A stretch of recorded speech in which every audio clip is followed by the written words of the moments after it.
Police.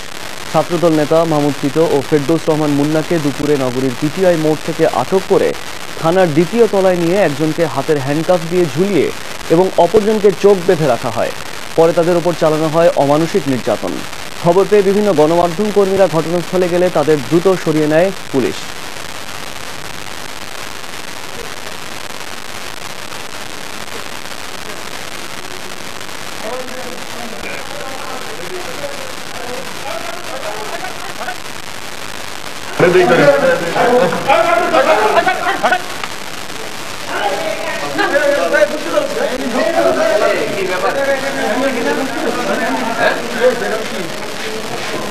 সমস্যা কি ভাই? নিচে আসুন, নিচে আসুন, নিচে আসুন,